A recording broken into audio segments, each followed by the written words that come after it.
Respected parents and my dear kids, Assalamu alaikum. Please open page number 61. It's page number 61, unit number 7, Force and Machines. Today in this video, I will solve its exercises for your help. It's page number 70, exercises. For your better convenience, I have composed my own notes and today I will share my notes with you. But before that, kindly subscribe, comment, like and share my YouTube channel with your friends and family. Question 1 is answer the following questions. दर्जल सवालात के जवाब दें. First question is what is friction? रगड़ की कुव्वत या friction क्या है? Its answer is there is no such thing as a completely smooth surface. When the rough edges of a surface rub against each other, they produce a force called friction.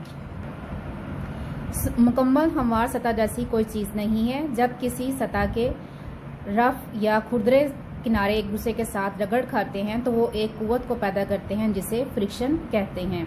What causes friction? Friction की वजह या सबब क्या है? Friction is partly due to tiny bumps on surfaces that are in contact with each other and partly due to atoms in the two materials which tend to stick to each other. Friction की कुछ वजह तो सतहों पर मौजूद छोटे छोटे से उभार होते हैं जो एक दूसरे के साथ क्लोजली कांटेक्ट में होते हैं या एक दूसरे के साथ जुड़े होते हैं. और इसकी कुछ वजह दो मटेरियल्स के एटम्स हैं जो एक दूसरे के साथ जुड़ने की कोशिश करते हैं. In what veg can friction be harmful? In what veg can it be useful? किस किस तरह से जो फ्रिक्शन है वो नुकसानदेह है और किस किस तरह से जो फ्रिक्शन है वो मुफीद है. Friction helps in all kinds of motion such as walking, writing, climbing and so on. Friction तमाम किस्म की हरकत में जैसे चलने में, लिखने में, किसी चीज़ पर चढ़ने में और इसी तरह के तमाम काम जिनमें हरकत होती है फ्रिक्शन मददगार साबित होती है. It helps vehicles to move on the roads by allowing their tires to grip the surface. ये गाड़ियों के पहियों को सतह के साथ गिरफ्त किए हुए गाड़ियों को सड़क पर चलने में मदद देती हैं. A lot of energy is needed to overcome the force of friction. Friction की कुव्वत को कम करने के लिए बहुत ज़्यादा तवानाई की ज़रूरत होती है. Friction produces heat. फ्रिक्शन जो है वो हरारत पैदा करती है. This waste a lot of energy जो कि बहुत सी तवानाई को ज़ाया कर देती है. The moving parts of a machine wear out by rubbing against each other. Machine के हरकत करने वाले हिस्से एक दूसरे के साथ रगड़ खाने की वजह से घिस जाते हैं. How can we reduce friction? हम फ्रिक्शन को कैसे कम कर सकते हैं? Lubricant such as oil and greases are used in machines to reduce friction. मशीनों में फ्रिक्शन को कम करने के लिए लुब्रिकेंट्स यानी चिकनाई या चिकना करने वाले मादे जैसे तेल या ग्रीजेस का इस्तेमाल होता है. Ball bearings reduce friction. Ball bearing भी फ्रिक्शन को कम करते हैं. Wheels are often used to decrease friction. अक्सर फ्रिक्शन को कम करने के लिए पहियों का इस्तेमाल किया जाता है. What is gravitational force?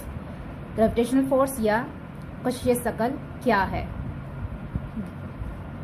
Gravity is the name given to the force that makes all things fall to the ground. The downward pull of the earth is called a gravitational force. Gravity वो नाम है जो उस कुव्वत को दिया गया है जिसकी वजह से तमाम चीज़ें ज़मीन की तरफ गिरती हैं. ज़मीन की अपनी तरफ या नीचे की तरफ खींचने की जो ताकत है उसे ग्रेविटेशनल फोर्स कहते हैं. What is the difference between mass and weight? Mass और वेट में क्या फ़र्क है? Mass. When we want to know how much material an object contains we measure its mass. जब हम ये जानना चाहते हैं कि किसी ऑब्जेक्ट में कितना मटेरियल या कितना मवाद है तो हम इसके मास की पैमाइश करते हैं. It is measured in grams and kilograms. इसकी पैमाइश ग्राम्स और किलोग्राम्स में होती है. वेट वजन. Weight is another name for the gravitational force of the earth. जमीन की कशिश शकल का दूसरा नाम वेट है. It is measured in newtons. इसकी पैमाइश न्यूटन्स में होती है. Define Newton's law of motion. Newton का लॉ ऑफ मोशन या हरकत का जो कानून है वो बयान करें. Sir Isaac Newton's first law of motion states. Sir Isaac Newton का जो पहला कानून है मोशन के बारे में, हरकत के बारे में, वो बयान करता है if something has no force acting on it it will stay still. अगर कोई चीज़ ऐसी हो जिसके ऊपर कोई कुव्वत, कोई फोर्स अमल ना कर रही हो तो ये बिल्कुल साकिन रहेगी. If moving, it will keep moving at a steady speed in a straight line. और अगर हरकत कर रही होगी तो ये एक ही सीधी लाइन में हरकत करती चली जाएगी एक ख़ास रफ्तार के साथ. What is a machine? What is the mechanical advantage of a machine? Machine क्या है और उसका मैकेनिकल एडवांटेज क्या होता है. Most machines that we use today are made up of many moving parts. आजकल हम जो मशीनें इस्तेमाल करते हैं इनमें से अक्सरियत में बहुत सारे हरकत करते हुए मूविंग पार्ट्स होते हैं. Each part can be classified as a simple machine. हर हिस्से को एक सादा मशीन के तौर पर क्लासिफाई कर सकता है. Machines give us mechanical advantage which is the extra force that is gained by using simple machines. मशीनें हमें मैकेनिकल एडवांटेज देती हैं जो कि एक एक्स्ट्रा फोर्स है जो सादा मशीनों को इस्तेमाल करके हासिल की जाती है. In other words less effort needs to be apply to do more work. दूसरे लफ्ज़ों में कहा जाए तो बहुत ज़्यादा काम करने के लिए बिल्कुल थोड़ी सी एफर्ट की ज़रूरत पड़ती है. What is a lever? Lever क्या है? Draw diagrams of the 3 classes of lever. Lever की 3 किस्मों की डायग्राम बनाएं. A lever is a simple machine in the form of an arm. बाजू की सूरत में एक सादा मशीन जो है वो लीवर है. Which can lift a heavy load by applying very little effort. जो बहुत थोड़ी एफर्ट लगाकर बहुत ज़्यादा हैवी वज़न को उठा सकती है. इसकी जो डायग्राम्स हैं वो आप बुक से देख के बना सकते हैं. पेज नंबर 69 पे लीवर की डिफरेंट डायग्राम्स दी गई हैं और इसको लेबल भी किया गया है. तो आप इनमें से जो चाहें आप डायग्राम को इसी 3 डायग्राम्स जो हैं यहाँ से देख के ड्रा कर सकते हैं और उन्हें लेबल कर सकते हैं. What is the difference between an inclined plane and a wedge? एक इंक्लाइंड प्लेन और वेज में क्या फ़र्क है? Inclined plane, a heavy load can be raised more easily by pulling it along a sloping surface than by lifting it.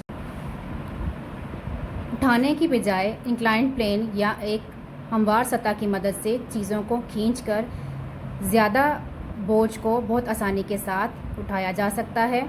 Veg, a wedge is actually 2 inclined planes put together. It is a simple machine which changes the direction of a force as well as increases it. wedge दर हकीकत 2 inclined planes को इकट्ठा जोड़कर बनाया जाता है. ये एक सादा मशीन है जो कि ना सिर्फ फोर्स की डायरेक्शन को उसकी सिमत को तब्दील कर देती है बल्कि इसमें इजाफा भी करती है. It's page number 71.